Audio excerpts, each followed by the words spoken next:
Well, blessed Wednesday to you as we come to you with your daily encouragement.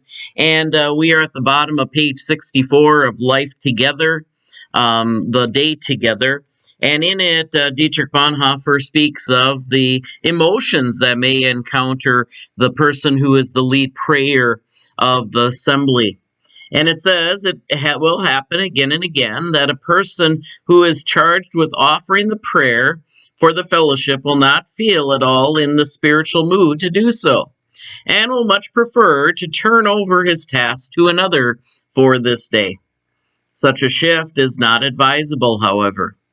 Otherwise, the prayer of the fellowship will too easily be governed by moods, which have nothing to do with the spiritual life.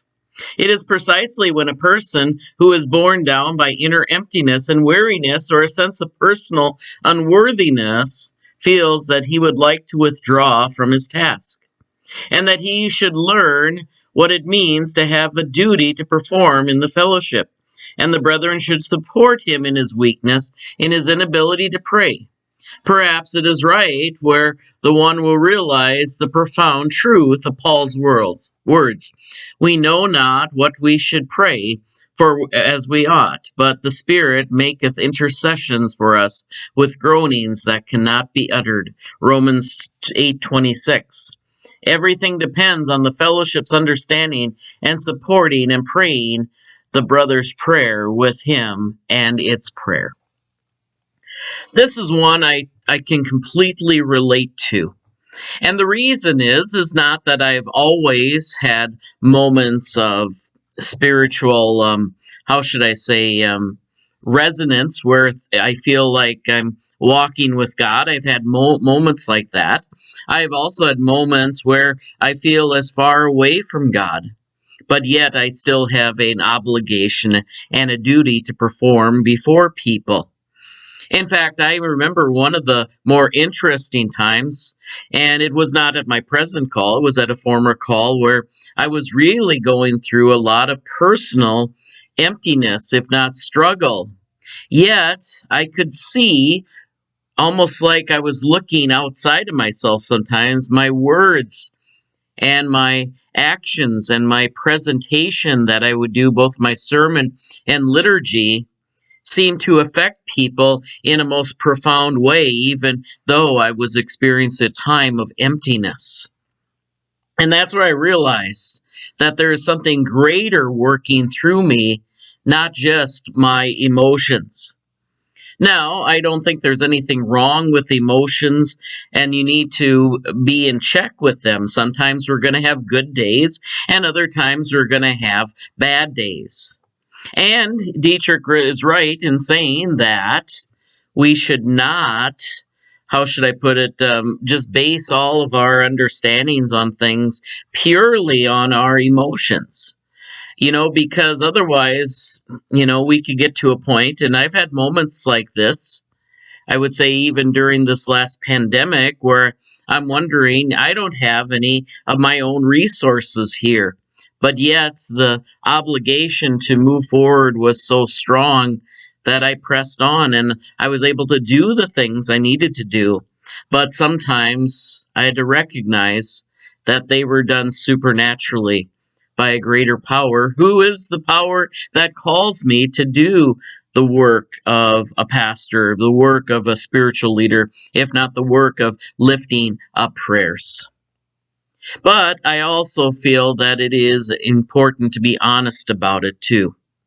In fact, just as an illustration, during this past month, we've had a lot of tragedies, both personal, with my father-in-law passing away, and also within our congregation. We had a death of someone very significant in one of our churches.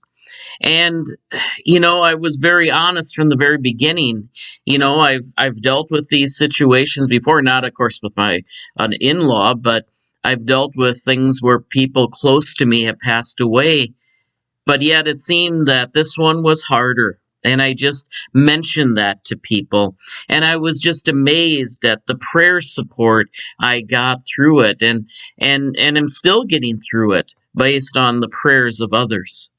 And that's where we have to realize that we have a delicate balance, no matter who we are, whether we are a leader like myself, lifting up prayers, or preaching, or teaching, and doing all the things, or simply just a regular Christian trying to do their work to the best of their ability. God is working through us. And when I went through seminary, one of the key things that they were really big on, now some had some criticism for it. We wondered if we were preparing to be psychologists or psychiatrists in the process, but was to make sure that we knew our feelings. We knew how to recognize both when we're going through bad times and when we're going through good times. And I didn't realize it at the time how important that was, because there is a side of us that will still try to, how should I say, fake that we're doing okay when we're really not. And that's why it is important for us to be in touch with, I'm going through a bad time, but God is still good. I'm going through difficulty in my own emotion, but that doesn't mean I necessarily had to take it out on someone else. And to recognize that there might be subtle ways that I might need to watch myself in the words I use, the expressions I have, to make sure that I'm not spreading, how should I say, discontent because of a difficult time I'm going through. And I can also recognize that at a time when you would think that I'd be the most spiritual, typically when I'm in I've been a few times in the hospital room, and those times where I've had something, I've had very few hospital situations, by the way, but it was probably the time I felt the least spiritual. And one of my pastor friends told me, I said, well, at least now you will know what some people are going through when they are in the hospital bed. And that has been a good resource for me. But it is a delicate thing we have to remember, is that sometimes our emotions can cause us not to do the things that God has called us to do. Our emotions can cause us to bring strife and division where it's not necessary. But our emotions can be a monitor that something is off in our life and that we need prayer for it. And to not shirk that opportunity to both pray and to be prayed for. And that is, I think, what he's getting at in this passage, to make sure that you and I are aware that even though we are working with the things of God, we still have sin within us. Even though we're working with the things of God, we still have human needs within us. And sometimes we need to be aware of them as much as we need to not act out on them. And to always find a way for us to act in the best, most ethical way in lifting up the prayers of people. God bless you today. We trust that these continue to be words of encouragement.